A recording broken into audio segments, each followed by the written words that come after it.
നമസ്കാരം. ഉച്ചവാർത്ത ആരംഭിക്കുന്നു. ആദ്യം പ്രധാന തലക്കെട്ടുകളിലേക്ക്.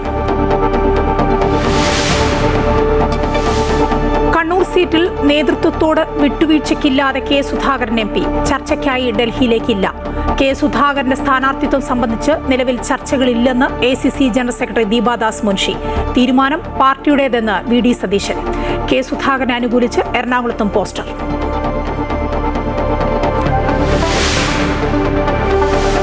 ശബരിമല യുവതീ പ്രവേശനത്തിൽ സുപ്രീം കോടതിയിൽ നിലപാട് അറിയിക്കാൻ സംസ്ഥാന സർക്കാർ. പ്രവേശനത്തെ എതിർത്ത് സത്യവാങ്മൂലം നൽകും. പണ്ഡിത സദസ്സ് കാര്യങ്ങൾ തീരുമാനിക്കട്ടെ എന്ന് MA ബേബി. സർക്കാരിന്റെയും പാർട്ടിയുടെയും നിലപാട് ഒന്നാണെന്ന് മന്ത്രി VN വാസവൻ. നിലപാട് മാറ്റം തെരഞ്ഞെടുപ്പ് മുന്നിൽ കണ്ടെന്ന് ആവർത്തിച്ച് കോൺഗ്രസും BJPയും.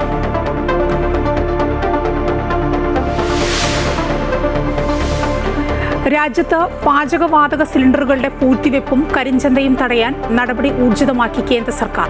ഛത്തീസ്ഗഡിൽ 741 ഗ്യാസ് സിലിണ്ടർ പിടിച്ചെടുത്തു. മലപ്പുറം കൊണ്ടോട്ടിയിലെ പമ്പിൽ കരിഞ്ചന്തയിൽ ഗ്യാസ് വിൽപ്പന. പാചകവാതകക്ഷാമം വിനോദസഞ്ചാര മേഖലയ്ക്കും തിരിച്ചടി. ഭക്ഷണക്ഷാമം നേരിട്ടാൽ കമ്മ്യൂണിറ്റി കിച്ചൺ ആരംഭിക്കുമെന്ന് തിരുവനന്തപുരം മേയർ VV രാജേഷ്.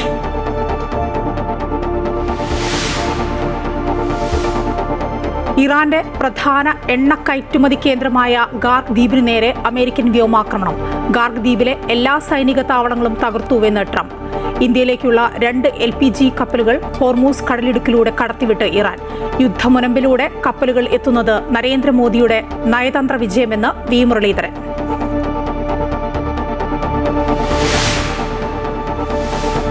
ഗൾഫിലെ CBSE പരീക്ഷയിൽ തുടർ നടപടിക്കായി നിർണായക ബോർഡ് യോഗം ഇന്ന്. പരീക്ഷ റദ്ദാക്കണമെന്ന ആവശ്യം ശക്തം. ബദൽ മാർഗം നേടുന്നതിൽ ചർച്ചയുണ്ടാവും.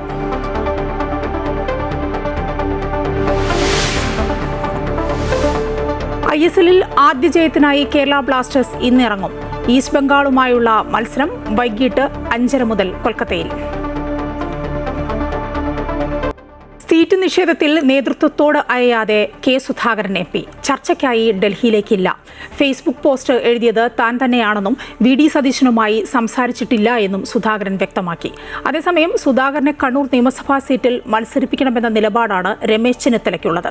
കടുത്ത നിലപാടുകളിലേക്ക് കടക്കരുതെന്നും മാധ്യമങ്ങളെ കാണരുതെന്നും സുധാകരന് പാർട്ടി നിർദ്ദേശം നൽകി. അതേസമയം നിയമസഭയിലേക്ക് മത്സരിക്കണമെന്ന ആവശ്യം കെ സുധാകരൻ വീണ്ടും നേതൃത്വത്തോട് പങ്കുവച്ചു. അതിനിടെ കെ സുധാകരന് പിന്തുണയുമായി മുസ്ലിം ലീഗ് കണ്ണൂർ ജില്ലാ കമ്മിറ്റി രംഗത്തെത്തി. നേതാക്കൾ വീട്ടിലെത്തി കൂടിക്കാഴ്ച നടത്തി.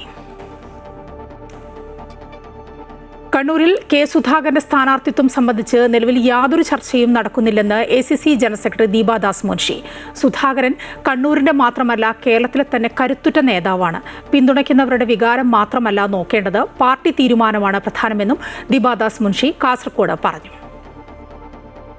High Command is not giving any decision yet because he's not only MP but he is a working committee member also. So the party will take a decision.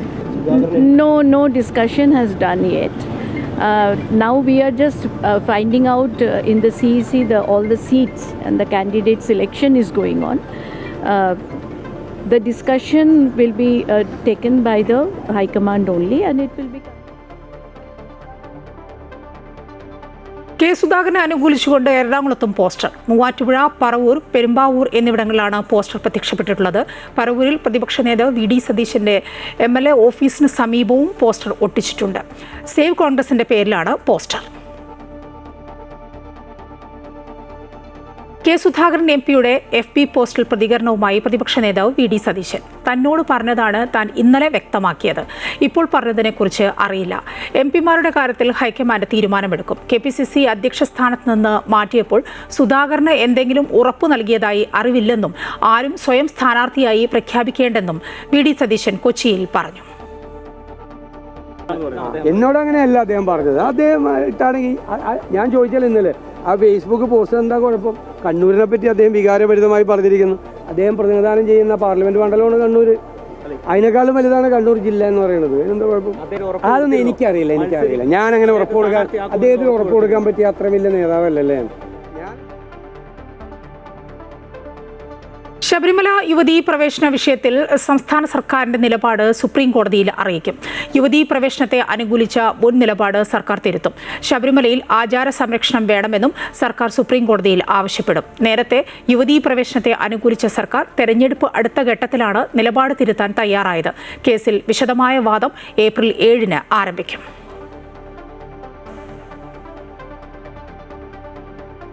Sabarimala യുവതീ പ്രവേശനവുമായി ബന്ധപ്പെട്ട പുതിയ സാഹചര്യത്തിൽ പണ്ഡിത സദസ്സ് കാര്യങ്ങൾ തീരുമാനിക്കട്ടെ എന്നതാണ് CPM നിലപാടെന്ന് CPM general secretary MA baby. എല്ലായ്പ്പോഴും പാർട്ടി തീരുമാനം സമൂഹത്തിൽ അടിച്ചേൽപ്പിക്കാനാവില്ല. എല്ലാ കാര്യങ്ങളിലും മാറ്റങ്ങൾ ആവശ്യമാണ്. തെരഞ്ഞെടുപ്പ് മുന്നിൽ കണ്ടുകൊണ്ടല്ല തീരുമാനമെന്നും MA ബേബി പറഞ്ഞു. സുപ്രീം കോടതിയുടെ ബുദ്ധിയിൽ അവർക്ക് ഉചിതമായ തീരുമാനം അവരെടുത്തു. പിന്നീട് അവർ പുനഃപരിശോധിച്ചു. അതിനെക്കുറിച്ച് നിങ്ങൾക്ക് ആർക്കും പരാതിയില്ല. അവർ പുനഃപരിശോധിച്ച് വീണ്ടും ഇതിൻ്റെ വിവിധ വശങ്ങൾ, അതിൻ്റെ സ്കോപ്പ് തന്നെ വിപുലമായി. CPIM-ൻ്റെ ഒരു അഭിപ്രായം രൂപീകരിച്ച് അതവിടെ നടപ്പാക്കണം എന്ന് നിർബന്ധിക്കുന്നില്ല. കാര്യം ആരാധനാലയങ്ങളിൽ പോകുന്നതിനെയൊക്കെ കുറിച്ച് CPM-ൻ്റെതായ അഭിപ്രായമുണ്ട്. ഓരോ കാര്യവും ചെയ്യാനും പറയാനുമുള്ള കാലമുണ്ട്. അതുകൂടെ നോക്കിയിട്ട് വേണം എന്തും ചെയ്യാനും പറയാനും. അല്ല, വനിതകൾ അവരുടെ സ്വാതന്ത്ര്യത്തിനും അവകാശത്തിനും വേണ്ടി കൈകോർത്തത് തെറ്റാണോ? അവരുടെ സ്വാതന്ത്ര്യത്തിനും അവകാശത്തിനും വേണ്ടിയാണ് വനിതകൾ കൈകോർത്തത്. അങ്ങനെ സമൂഹത്തെ ഉത്ബുദ്ധമാക്കാൻ വേണ്ടിയിട്ടുള്ള പ്രവർത്തനങ്ങൾ കമ്മ്യൂണിസ്റ്റുകാർ എന്നും നടത്തിയിട്ടുണ്ട്, ഭാവിയിലും നടത്തും.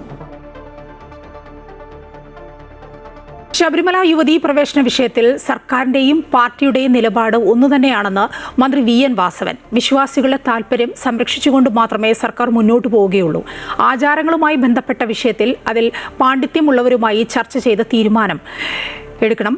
2007-ൽ സർക്കാർ നൽകിയ സത്യവാങ്മൂലത്തിൽ ഇക്കാര്യം പറഞ്ഞിട്ടുണ്ട്. സുപ്രീം കോടതി ഒരു വിധി പറഞ്ഞാൽ അതിനെതിരെ സർക്കാർ പറയാനാവില്ലെന്നും മന്ത്രി കോട്ടയത്ത് പറഞ്ഞു. ഞങ്ങൾ ആ കാര്യത്തിൽ സുപ്രീം കോടതി വിധി മാനിക്കുന്നു എന്നാണെന്ന് പറഞ്ഞത്. അതേസമയത്ത് ഞങ്ങൾ കൊടുത്ത അഫിഡവിറ്റിൽ 2007 കൃത്യമായി ഇത് തീരുമാനിക്കേണ്ടത് ആചാര്യ കാര്യങ്ങളിൽ പാണ്ഡിത്യമുള്ളവരും സാമൂഹ്യ രക്ഷിതാക്കളും ഉന്നത സമിതിയാണെന്ന് ഞങ്ങൾ അന്നും പറഞ്ഞിട്ടുണ്ട്. ആ കാര്യത്തിൽ ഞങ്ങൾ അന്നും ഇന്നും ഇക്കാര്യത്തിൽ വിശ്വാസികളോടൊപ്പം നിൽക്കുന്ന നിലപാടാണ് പാർട്ടിക്കുള്ളത്. ഇപ്പം ഞങ്ങൾ ആവർത്തിച്ച് പറയുന്നത് വിശ്വാസികളോടൊപ്പമാണ്. അത് പ്രതിപക്ഷമാണ് പറയേണ്ടത്, ഞങ്ങൾ പോരേണ്ട കാര്യമില്ല. കാരണം എല്ലാ കാര്യങ്ങളിലും നെഗറ്റീവ് ആറ്റിറ്റ്യൂഡ് എടുത്ത് കോടതി സുപ്രീം കോടതി വരെ പോയല്ലോ. ഇവർ പല കാര്യങ്ങളുമായിട്ട് സംസ്ഥാന ഗവൺമെന്റിനായിട്ട് എത്ര കേസുമായിട്ട് പോയതിലെല്ലാം തിരിച്ചടി നേരിട്ട് എല്ലാത്തിലും ഗവൺമെന്റ് അനുകൂലമായി കോടതി വിധി വന്നില്ലേ?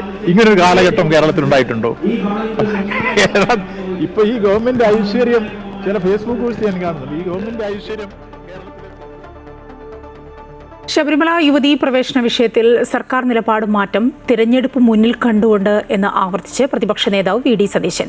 കോടതിക്ക് പറയാനുള്ളത് പറയട്ടെ എന്നും അദ്ദേഹം പറഞ്ഞു. അതേസമയം ശബരിമല സ്വർണ്ണക്കൊള്ളയിൽ തെളിവുകൾ നശിപ്പിക്കപ്പെടാനുള്ള സാധ്യതയാണ് ഉള്ളത് എന്നും പ്രതിപക്ഷ നേതാവ് ചൂണ്ടിക്കാട്ടി.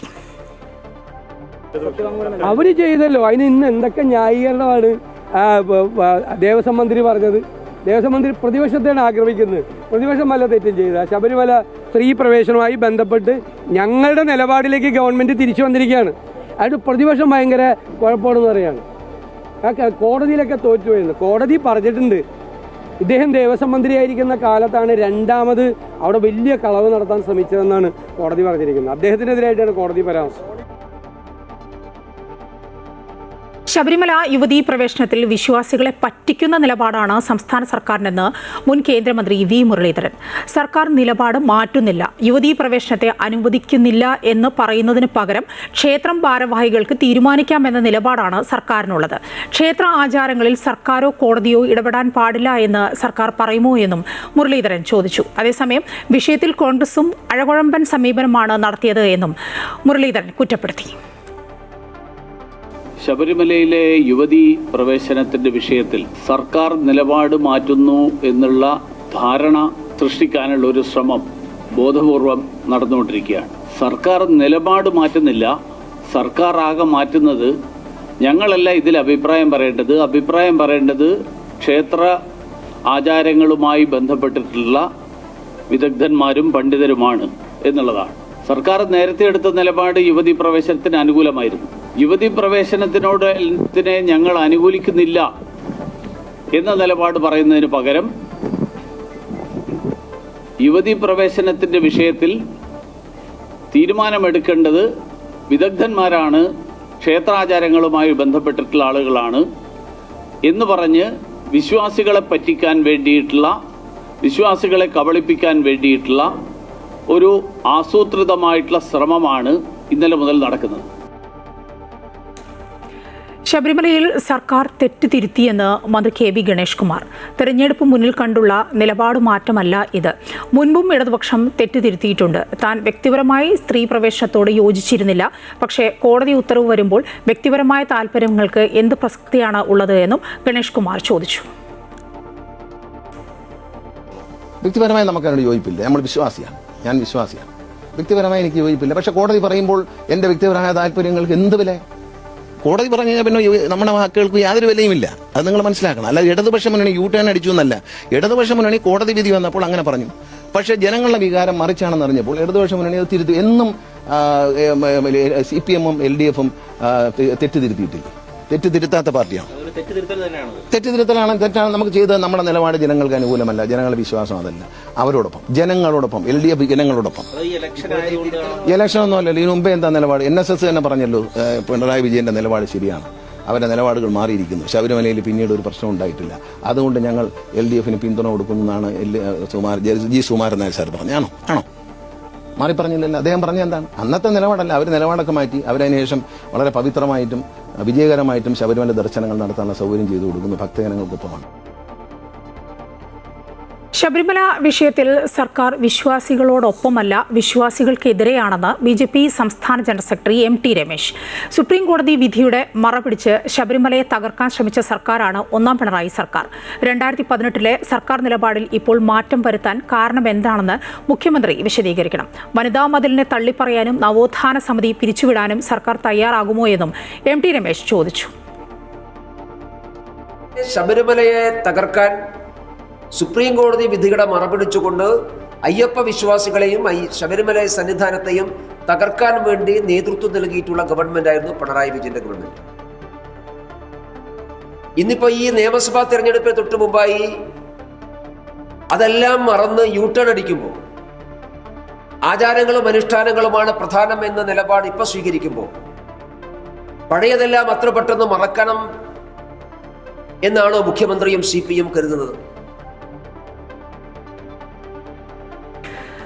കൊല്ലത്ത് ജാമ്യത്തിലിറങ്ങിയ ഗുണ്ടാ നേതാവിനെ വെട്ടിക്കൊന്നു. ജിം സന്തോഷ് വധക്കേസ് പ്രതിയെയാണ് കൊലപ്പെടുത്തിയത്. ജാമ്യത്തിലിറങ്ങി സ്റ്റേഷനിലെത്തിയ ശേഷം മടങ്ങിപ്പോകുമ്പോഴായിരുന്നു ആക്രമണം. ആക്രമണത്തിന്റെ CCTV ദൃശ്യങ്ങൾ പുറത്തുവന്നു. വിവരങ്ങളുമായി സുധീഷ് ചേരുകയാണ്. സുധീഷ്, എന്താണ് വിവരങ്ങൾ? മായ അല്പം മുമ്പാണ്, അതായത് ഉച്ചയോട് കൂടിയാണ് ഒരു സംഘം ആളുകൾ ഒരു ഇന്നോവ കാറിൽ എത്തുന്നു. ഈ കാറ് ജിം സന്തോഷ് സഞ്ചരിച്ചുകൊണ്ടിരുന്ന വാഹനത്തെ മറികടക്കാൻ ശ്രമിക്കുന്നു. മറികടന്ന് റോഡ് പണി നടക്കുന്ന സമീപത്തേക്ക് ഈ കാറിനെ ഇടിച്ചു താഴ്ത്തുന്നു. തുടർന്ന് ഈ കാറിൽ ജിം സന്തോഷ് വധക്കേസിലെ പ്രതി കൂടിയായ അലുവ അതിലുണ്ടായിരുന്നു. ഇയാൾ മറ്റൊരു കേസുമായി ബന്ധപ്പെട്ട് സ്റ്റേഷനിൽ നിന്നും ജാമ്യത്തിലിറങ്ങി തിരികെ വീട്ടിലേക്ക് മടങ്ങുമ്പോഴായിരുന്നു ഈ ആക്രമണം ഉണ്ടായത്. ഈ ഇന്നോവ കാറിലെത്തിയ സംഘം ഈ കാറിൽ നിന്നും ഇറങ്ങുന്നു. 4 പേർ അടങ്ങുന്ന സംഘമായിരുന്നു. ഇടിച്ചു വീഴ്ത്തിയ കാറിൽ നിന്നും രക്ഷപ്പെടാൻ അല്ലെങ്കിൽ പുറത്തേക്ക് ഇറങ്ങാൻ ശ്രമിച്ച അലുവ അതുലിനെ കമ്പിവടികളും ഒപ്പം വാളും ഒക്കെ ഉപയോഗിച്ചുകൊണ്ട് മാരകമായി മുറിവേൽപ്പിക്കുന്നു, ആക്രമിക്കുന്നു. ഇവർ അതിനുശേഷം ഈ കാറിൽ തന്നെ രക്ഷപ്പെടുന്ന ഒരു സാഹചര്യം. ഈ ഹരിയാന രജിസ്ട്രേഷനിലുള്ള ഒരു കാറിലെത്തിയ സംഘമാണ് ഇത്തരത്തിൽ 4 പേരടങ്ങുന്ന സംഘമാണ് ആക്രമണം നടത്തിയത്.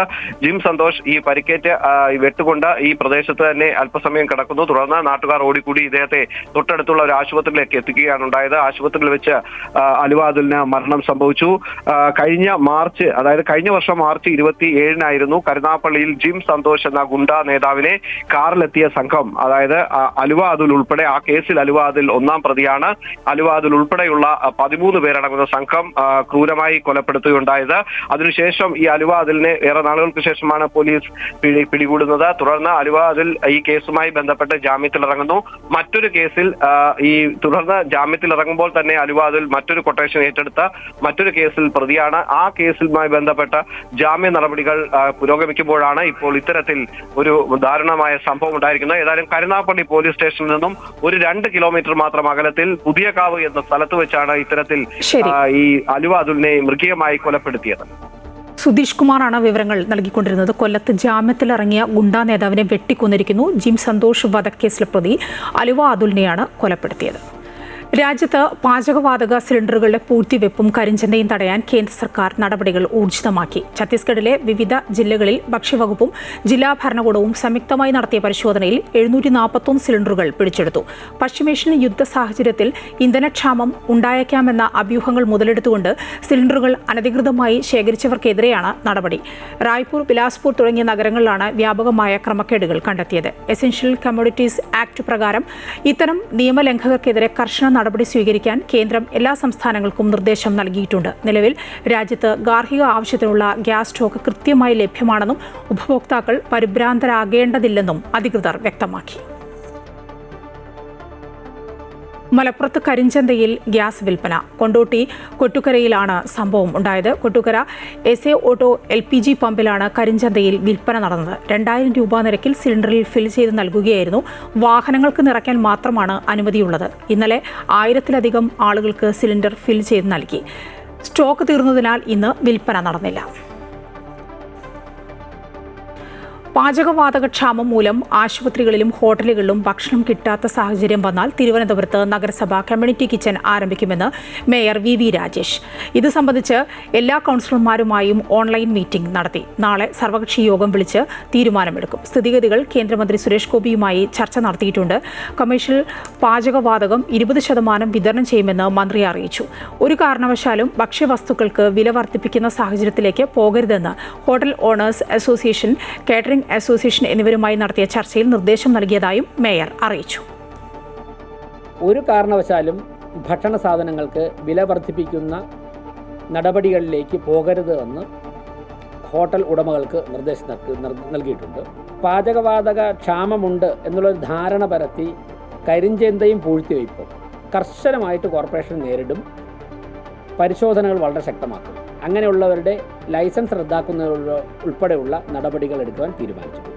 ബഹുമാനപ്പെട്ട കേന്ദ്രമന്ത്രിയുമായി നടത്തിയ ചർച്ചയിൽ നിന്ന് മനസ്സിലാക്കാൻ സാധിച്ചത് 20% കൊമേഴ്ഷ്യൽ സിലിണ്ടർ എത്രയും പെട്ടെന്ന് തന്നെ കിട്ടുവാനുള്ള നടപടികൾ കേന്ദ്ര ഗവൺമെൻറ് സ്വീകരിച്ചു.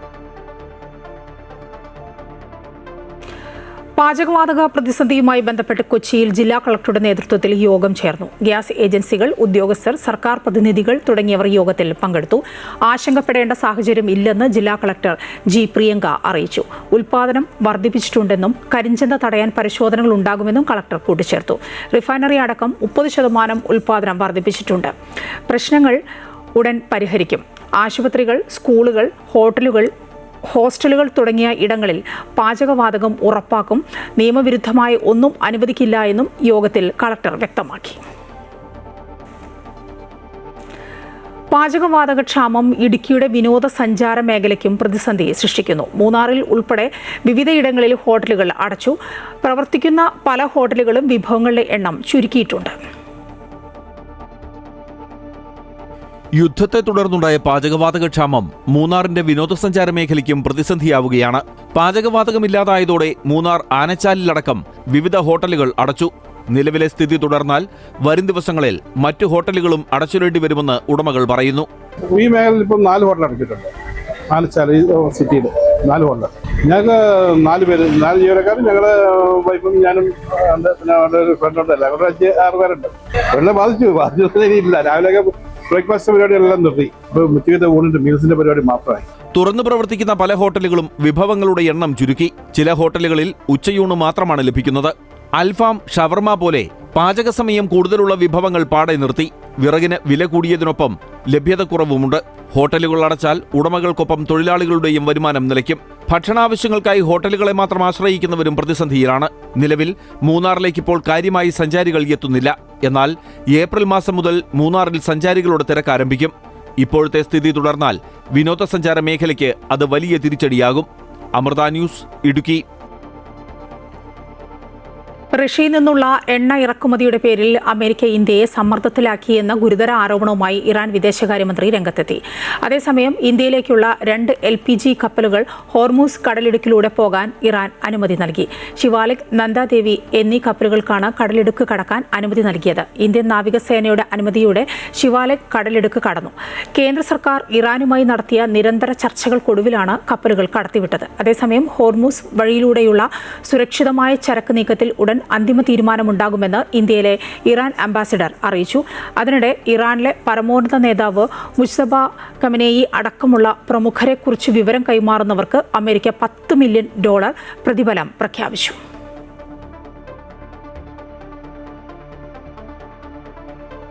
യുദ്ധമുനമ്പിലൂടെ 2 കപ്പലുകൾ ഹോർമൂസ് കടലിടുക്ക് കടന്നത് പ്രധാനമന്ത്രി നരേന്ദ്രമോദിയുടെ നയതന്ത്ര വിജയമാണെന്ന് മുൻ കേന്ദ്രമന്ത്രി വി മുരളീധരൻ പറഞ്ഞു.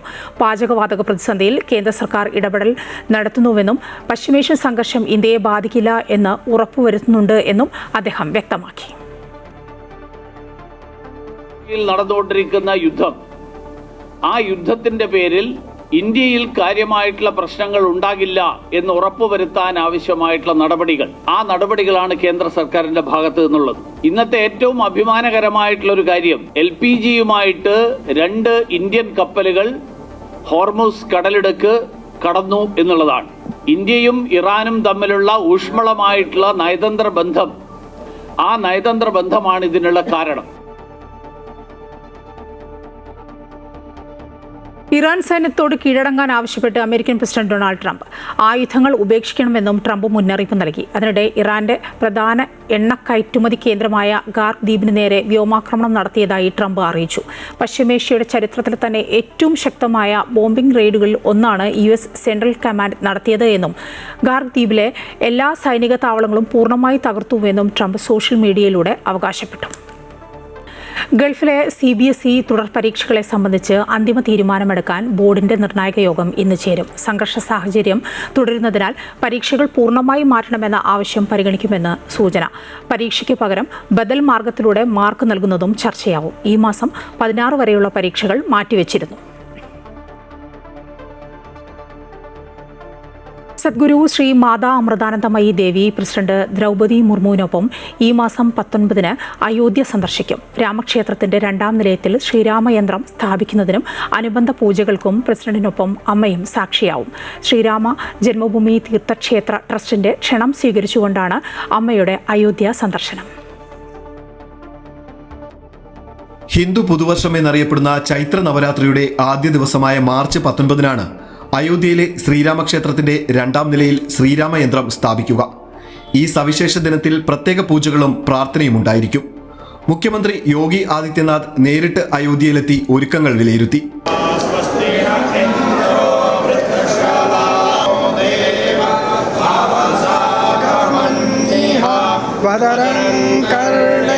ദേശീയ തലത്തിൽ തന്നെ ചർച്ചയായി കഴിഞ്ഞ ഈ ചടങ്ങിൽ പങ്കെടുക്കാൻ അമ്മ 15-ാം തീയതി യാത്ര തിരിക്കും.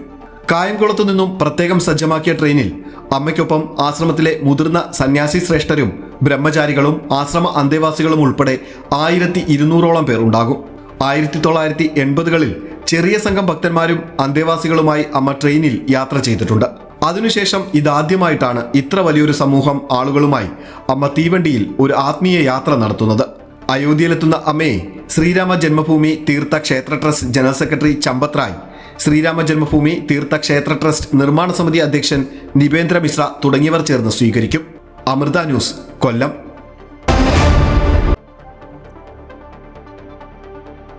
ISLൽ ആദ്യ ജയം തേടി കേരള ബ്ലാസ്റ്റേഴ്സ് ഇന്നിറങ്ങുന്നു. സീസണിലെ തുടർച്ചയായ പരാജയങ്ങൾക്ക് ശേഷം വിജയവഴികൾ തിരിച്ചെത്തുക എന്ന ലക്ഷ്യത്തോടെയാണ് കൊമ്പന്മാർ ഈസ്റ്റ് ബംഗാളിനെ നേരിടുന്നത്. കൊൽക്കത്തയിലെ സാൾട്ട് ലേക്ക് സ്റ്റേഡിയത്തിൽ വൈകിട്ട് 5:30 മുതലാണ് മത്സരം. ഉച്ചവാർത്ത പൂർണ്ണമാവുകയാണ്. കൂടുതൽ വാർത്തകൾ കാണാൻ ഞങ്ങളുടെ YouTube ചാനൽ സന്ദർശിക്കുക. നമസ്കാരം.